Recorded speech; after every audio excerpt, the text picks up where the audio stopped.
Hi ಎಲ್ಲರಿಗೂ, ಹೇಗಿದ್ದೀರಿ ಎಲ್ಲರೂ? ಎಂತ ಗೊತ್ತುಂಟಾ, ತುಂಬಾ ಸುಲಭವಾಗಿ ಮಾಡುವಂತಹ ಹಾಗಲಕಾಯಿ ಮೆಣಸ್ಕಾಯಿ ಮಾಡ್ತಾ ಇದ್ದೇನೆ. ನಾನು ಒಂದು ಹಾಗಲಕಾಯಿಯಲ್ಲಿ ಇವತ್ತು ಪದಾರ್ಥ ಮಾಡ್ತಾ ಇರೋದು. ಸಬ್ಸ್ಕ್ರೈಬ್ ಮಾಡದ ವಿಡಿಯೋ ನೋಡ್ತಿದ್ರೆ ಉಂಟಲ್ಲ, ಪ್ಲೀಸ್ ಸಬ್ಸ್ಕ್ರೈಬ್ ಮಾಡಿ. ತುಂಬಾ ವಿಧದಲ್ಲಿ ಮೆಣಸ್ಕಾಯಿ ಮಾಡ್ಲಿಕ್ಕೆ ಆಗ್ತದೆ. ನಾನೀಗ ಕಡಿಮೆ ಸಮಯದಲ್ಲಿ ಹೇಗೆ ಈ ರೆಸಿಪಿ ಮಾಡಬಹುದು ಅಂತ ನಿಮಗೆ ತೋರಿಸ್ತೇನೆ.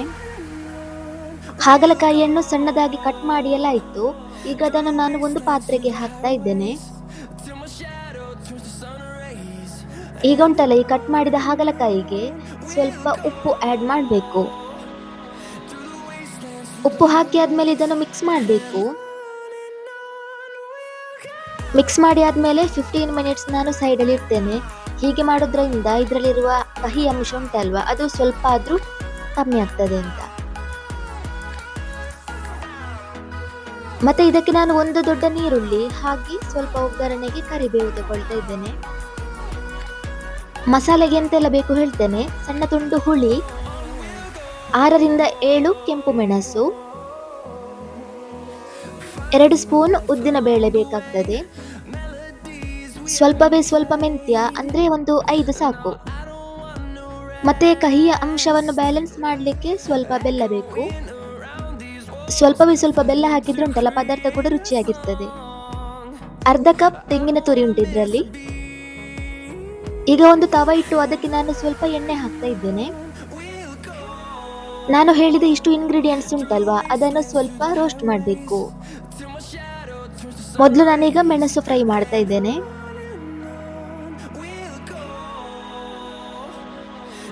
ಮೆಣಸು ಫ್ರೈ ಆದ್ಮೇಲೆ ಮೆಂತ್ಯ ಮತ್ತೆ ಉದ್ದಿನ ಬೇಳೆ ಹಾಕಿದ್ರೆ ಆಯ್ತು.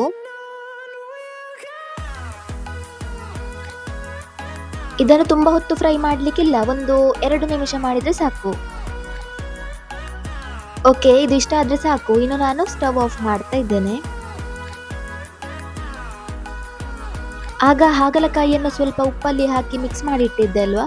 ಈಗ ನೋಡಿ ಅದರಲ್ಲಿರುವ ನೀರಿನ ಅಂಶ, ರಸ ಎಲ್ಲ ಹೇಗೆ ಬರ್ತಾ ಉಂಟು ಅಂತ. ಇನ್ನು ಇದನ್ನು ಚಂದ ಮಾಡಿ ವಾಶ್ ಮಾಡಿದ್ರೆ ಆಯ್ತು.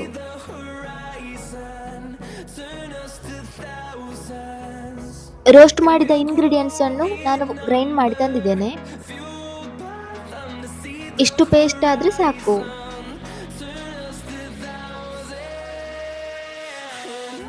ಆಗ ಮಸಾಲೆ ರೋಸ್ಟ್ ಮಾಡಿದ ತವದಲ್ಲಿ ನಾನೀಗ ಪದಾರ್ಥ ಮಾಡ್ತಾ ಇದ್ದೇನೆ. ಎಣ್ಣೆ ಬಿಸಿಯಾದ ಮೇಲೆ ಸ್ವಲ್ಪ ಸಾಸಿವೆ ಹಾಕ್ತಾ ಇದ್ದೇನೆ, ಕರಿಬೇವು, ಹಾಗೆ ಸ್ವಲ್ಪ ಉದ್ದಿನ ಬೇಳೆ ಕೂಡ ಹಾಕ್ತಾ ಇದ್ದೇನೆ. ಇದು ಸ್ವಲ್ಪ ಫ್ರೈ ಆದ್ಮೇಲೆ ನಾನು ಕಟ್ ಮಾಡಿದ ನೀರುಳ್ಳಿ ಹಾಕ್ತಾ ಇದ್ದೇನೆ.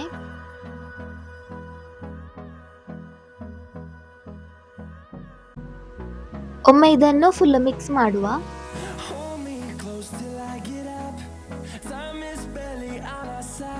ಈಗ ಕಟ್ ಮಾಡಿದ ಹಾಗಲಕಾಯಿ ಹಾಕ್ತಾ ಇದ್ದೇನೆ.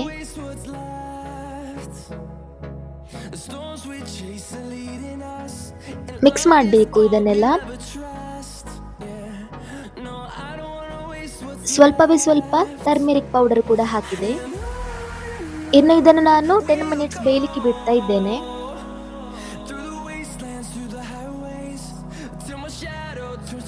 10 ಮಿನಿಟ್ಸ್ ಆಯ್ತು. ಈಗ ನಾನು ಗ್ರೈಂಡ್ ಮಾಡಿದ ಮಸಾಲ ಕೂಡ ಹಾಕ್ತಾ ಇದ್ದೇನೆ. ಮೊದಲೇ ನೀರು ಆಡ್ ಮಾಡ್ತಾ ಇಲ್ಲ, ಫಸ್ಟಿಗೆ ಮಸಾಲೆ ಒಮ್ಮೆ ಬೇಯಲಿ ಸ್ವಲ್ಪ.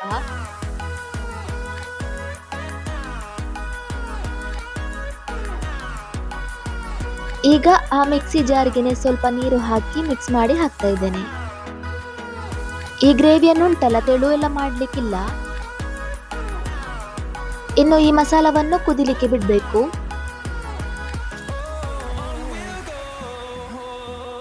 ರುಚಿಗೆ ಬೇಕಾದಷ್ಟು ಉಪ್ಪು ಹಾಕ್ತಾ ಇದ್ದೇನೆ. ಒಳ್ಳೆ ಕುದಿಲಿಕ್ಕೆ ಶುರುವಾಗಿದೆ ಇದು.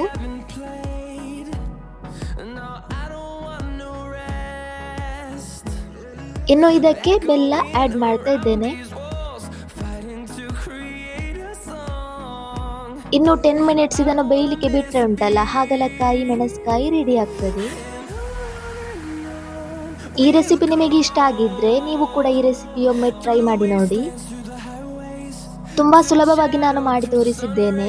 ಹಾಗೆ ಇದಕ್ಕೆ ಜಾಸ್ತಿ ಇಂಗ್ರೀಡಿಯೆಂಟ್ಸ್ ಕೂಡ ಬೇಡ. ಓಕೆ, ಈಗ ಹಾಗಲಕಾಯಿ ಮೆಣಸ್ಕಾಯಿ ರೆಡಿಯಾಗಿದೆ.